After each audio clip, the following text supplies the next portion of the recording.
गुजरात के विकास के लिए और गुजरात को बुनियादी सुविधाएं देकर एक खुशहाल गुजरात बनाने के लिए आम आदमी पार्टी के साथ जुड़ने जा रही हैं। मैं आम आदमी पार्टी के मुखिया अरविंद केजरीवाल जी की ओर से और पूरी पार्टी की ओर से रेशमा पटेल जी का आम आदमी पार्टी में बहुत बहुत स्वागत करता हूं।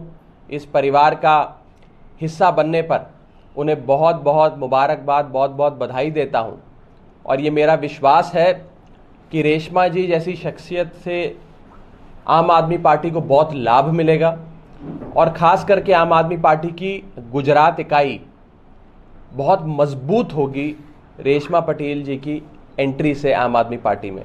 तो मैं बहुत बहुत स्वागत करता हूं और एक बार औपचारिक तौर पे आप सबके कैमरे के सामने उनको परिवार का हिस्सा बनाएंगे।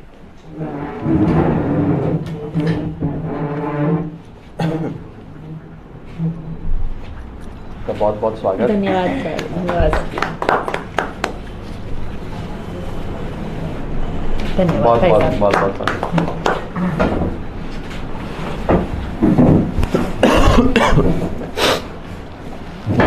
इससे पहले कि मैं मंच रेशमा जी को दूं, एक महत्वपूर्ण घटना कल हुई है जिसके बारे में मैं आप सबसे सारी जानकारी साझा करना चाहता हूं। हमारे सूरत पूर्व विधानसभा क्षेत्र से, सूरत ईस्ट असेंबली कंस्टिट्यूएंसी से आम आदमी पार्टी के ऑफिशियल प्रत्याशी, आम आदमी पार्टी के कैंडिडेट हैं कंचन जारीवाला। कंचन जारीवाला जी को कल सुबह से बीजेपी ने किडनैप कर लिया। सुबह से वो भारतीय जनता पार्टी के गुंडों की कस्टडी में है। आज गुजरात में भारतीय जनता पार्टी इतना डर गई है, इतना घबरा गई है, इतने खौफ में है कि अब उन्होंने आम आदमी पार्टी के प्रत्याशियों का अपहरण करना शुरू कर दिया। ये किडनैपिंग है, अपहरण है और सरेआम दिन दहाड़े लोकतंत्र की हत्या है। कल सुबह से उन्हें और उनके परिवार पे लोकल बीजेपी के गुंडों ने दबाव बनाया कि आप अपना नामांकन रद्द कराएं। कल स्क्रूटनी का आखिरी दिन था, यानी कि जो नॉमिनेशन के कागज इलेक्शन कमीशन में जमा होते हैं, आप अपने नामांकन के कागज जमा कराते हैं, उन कागजों में कोई गलती या कोई 19-20 ना हो, गड़बड़ी ना हो, ये स्क्रूटनी वाले दिन इलेक्शन कमीशन देखता है। रिटर्निंग ऑफिसर साहब खुद चेक करते हैं। तो पहले हमारे कैंडिडेट पे दबाव बनाया गया कंचन जारीवाला जी पे कि वो रिटर्निंग ऑफिसर के दफ्तर जाएं और अपना नामांकन रद्द कराएं। कंचन जारीवाला साहब और उनके परिवार ने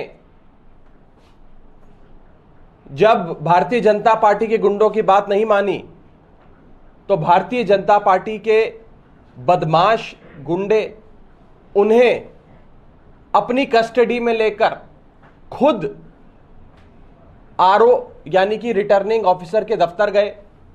वहां दफ्तर पे दबाव बनाया आरओ पे कि उनका नामांकन वापस लिया जाए। यहां तक कि कंचन जारीवाला साहब और उनके जितने प्रस्तावक थे उन पर दबाव बनाया गया कि आप बोलो कि हमने दस्तावेज नहीं दिए, हमने फॉर्म पे हस्ताक्षर नहीं करा, हम ये नामांकन रद्द कराना चाहते हैं। हर प्रकार का दबाव बनाया।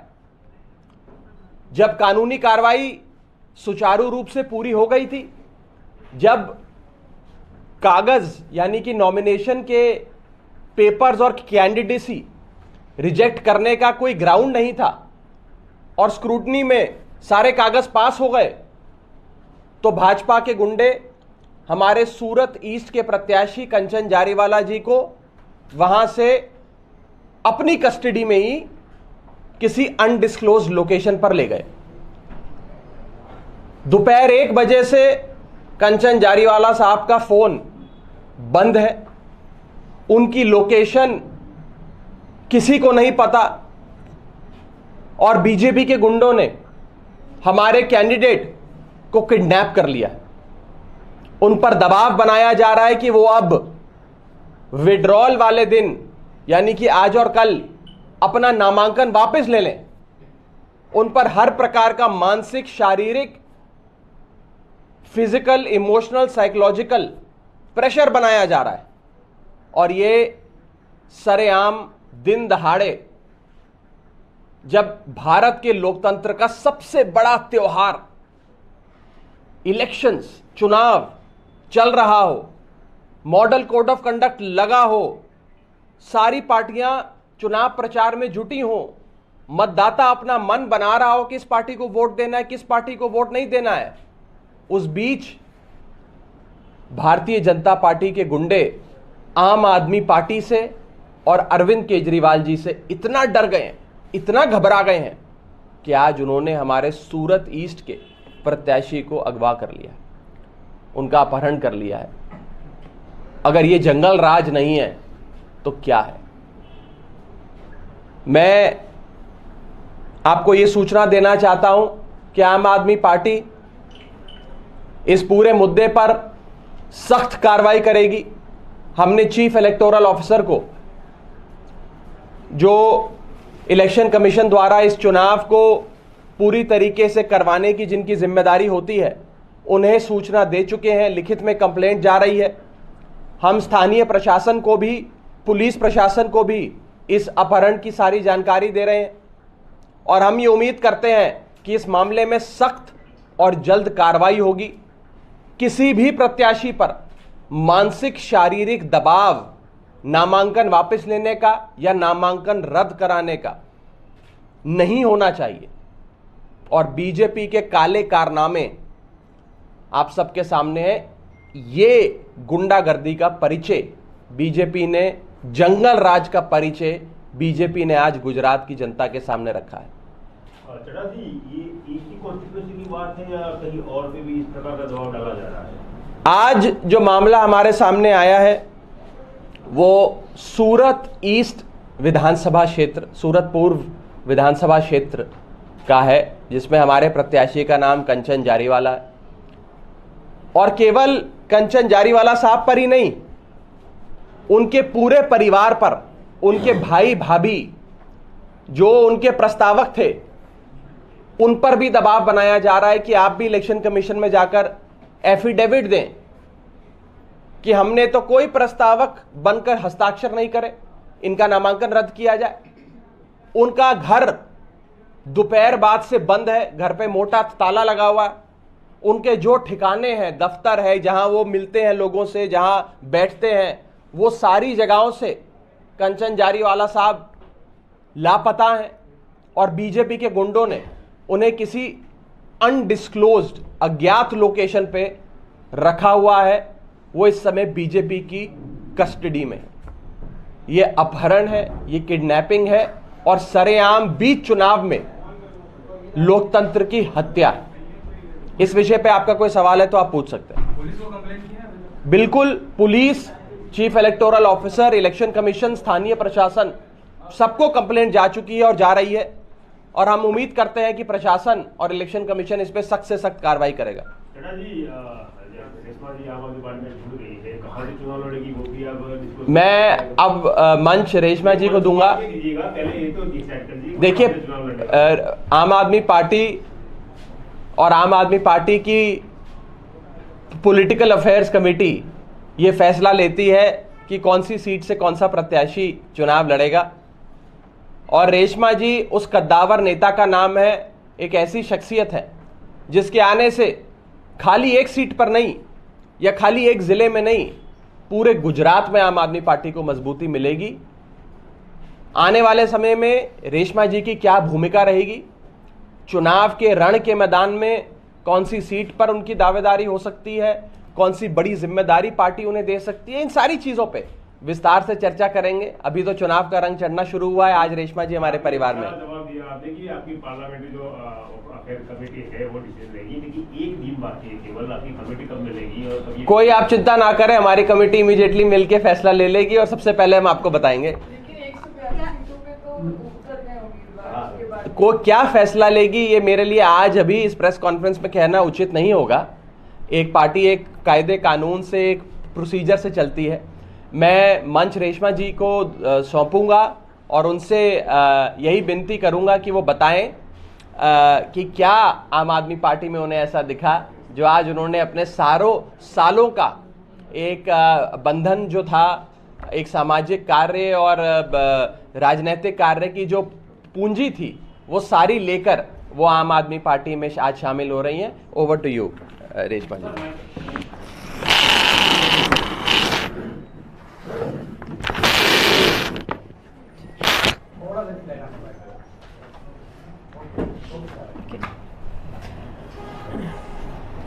સૌથી પહેલાં માનનીય શ્રી કેજરીવાલજી અને આમ આદમી પાર્ટીના દરેક કાર્યકર્તાઓને હું રેશમા પટેલ આદર અર્પણ કરું છું અને સાથે સાથે મંચ ઉપર બિરાજેલ માનનીય શ્રી રાઘવજીભાઈ સાહેબ, કિશોરભાઈ, જ્વેલબેન, ગૌરીબેન અને તમામ આમ આદમી કાર્યકર્તાઓ અને હોદ્દેદારોને હું ધન્યવાદ અર્પણ કરું છું। આમ આદમી પાર્ટી આપણે સૌ જાણીએ છીએ કે એમના નામમાં જ એટલા ગુણ છે કે એક સામાન્ય વ્યક્તિઓની પીડા સમજે એવી પાર્ટી છે।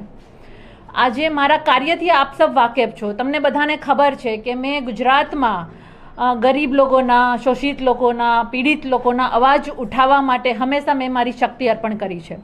હું એવું ચાહું છું કે મારી શક્તિ અને સમય એવી પાર્ટી સાથે જોડાય કે જ્યાં ગુજરાતની જનતાનું ભવિષ્ય છે। એક સામાન્ય ગુજરાતની જનતાની માંગ શું હોય છે? રોટી, કપડાં અને મકાન। અને આને સર્જન કરવા માટે એક શિક્ષણની જરૂર હોય છે, એક આરોગ્યની જરૂર હોય છે અને સારી વ્યવસ્થાની જરૂર હોય છે, જે મને પૂરો વિશ્વાસ છે કે આમ આદમી પાર્ટી જ આ વિશ્વાસ પૂરો કરી શકશે। એટલા માટે અને માનનીય કેજરીવાલજી સાહેબ જે એક જમીની તોર પરથી એક આંદોલનમાંથી ઊભા થયેલા એક એવા નેતા છે કે જે એક આંદોલનકારીની ભાવનાને સમજી શકે છે અને એક આમ જનતાને પણ સમજી શકે છે। એટલા માટે આજે હું આમ આદમી પાર્ટીના મંચ ઉપર બિરાજમાન છું। મારે કોઈના વિશે કોઈ બીજી કોઈ ટિપ્પણી નથી કરવી, પરંતુ એટલું ચોક્કસ કહીશ કે હું બહુ જ ખુશ છું અને મને પૂરો વિશ્વાસ છે કે માનનીય કેજરીવાલજીના નેતૃત્વમાં અને આમ આદમી પાર્ટીના કાર્યકર્તાઓનું જે જુનૂન છે, જે જોશ છે, એની સાથે હું ચોક્કસ રીતે મારી શક્તિને વધારી શકીશ અને લોકો માટે કાર્ય કરી શકીશ। સ્ટાર પ્રચારક રહેશો કે પછી વિરમગામથી ચૂંટણી લડવાની ઈચ્છા? અહીંયા સ્ટાર પ્રચારક રહેવું એના કરતાં પણ હું એવું કહીશ કે પાર્ટી મને જે પણ જવાબદારી આપશે એ મારે નિભાવવાની છે। અહીંયા હું હોદ્દા કરતાં હું આમ આદમી પાર્ટીની કાર્યકર્તા છું, એ મારા માટે ખૂબ જ સૌભાગ્યની વાત છે। પાર્ટી જે પણ કંઈ જવાબદારી આપશે હું ચોક્કસ નિભાવીશ। પાર્ટીનો આદેશ સર્વમાન્ય। ચૂંટણી લડવાની ઈચ્છા, કારણ કે પહેલા ફેઝનું તો નામાંકન પણ પૂર્ણ થઈ ગયું છે, બીજા ફેઝ માટે ચૂંટણી લડવાની ઈચ્છા રાખવી એ સ્વાભાવિક છે કે કોઈ પણ રાજકીય દલમાં હોય કે કોઈ પણ રાજકીય નેતા હોય એની હોય જ છે। હું એવું ક્યારેય નથી ભાગતી કે ચૂંટણી ના લડવી જોઈએ, પરંતુ યોગ્ય સમીકરણની જે પણ કંઈ ચર્ચા હોય છે પાર્ટી નિર્ણય કરતી હોય છે। પાર્ટી મને જે પણ નિર્ણય સંભળાવશે એ મારા માટે હું એમનું સ્વાગત કરીશ અને મારી પૂરેપૂરી શક્તિનો, સમયનો યોગદાન હું પાર્ટી માટે કરીશ અને પાર્ટી થ્રુ જે પણ કંઈ ગુજરાતની જનતા માટે કાર્ય કરી શકીએ અને મજબૂતાઈથી તાનાશાહી સરકાર સામે લડી શકીએ અને એ લોકોની જે ગુંડાગર્દી છે, જે તાનાશાહી છે અને જે સામદામદંડની રાજનીતિ છે એની સામે અમે દબંગ બનીને લડીશું। રેશમાબેન, આમ આદમી પાર્ટી ઘણા સમયથી શિક્ષણ અને આરોગ્યના મુદ્દા ઉપર કામ કરી રહી છે, ત્યારે તમે જોડાવાનો નિર્ણય કર્યો છે, ઘણા સમયથી વાતચીત ચાલી રહી હતી કે અચાનક જ આ નિર્ણય કરવામાં આવ્યો? નહીં, વાતચીત તો ચાલતી હોય છે, પ્રામાણિક પાર્ટી હોય છે, એમાં સારા લીડરોનો અવકાશ હંમેશા હોય છે, પરંતુ ઘણી વખત નિર્ણય લેવામાં પ્લસ માઇનસ થતું હોય છે, સમય જતો હોય છે। પરંતુ હું એવું માનું છું કે શિક્ષણ અને આરોગ્યની વાત આમ આદમી પાર્ટી જે કરી રહી છે એ વાસ્તવિકતામાં જે પ્રજા પીડાઈ રહી છે, જે મેં તમને પહેલાં જ કહ્યું કે એક સામાન્ય જનતાની સુખાકારી કેમાં હોય છે, એને સારું શિક્ષણ જોઈએ છે। સારું શિક્ષણ હશે તો રોટી, કપડાં, મકાન બનાવી શકશે અને એ લોકોને સારું આરોગ્ય જોઈએ છે। તમારું સ્વાસ્થ્ય સારું હશે તો તમે બે પૈસા કમાઈ શકશો।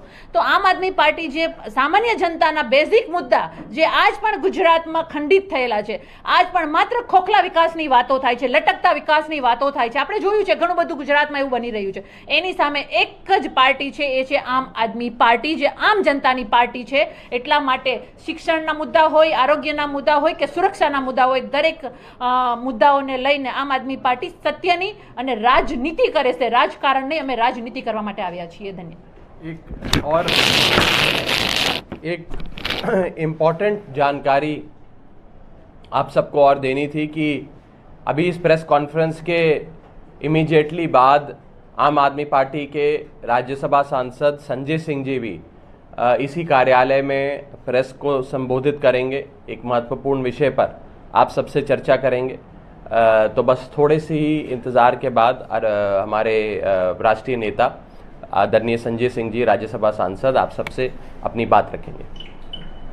बहुत बहुत शुक्रिया. Thank you. बैठे रहे. एक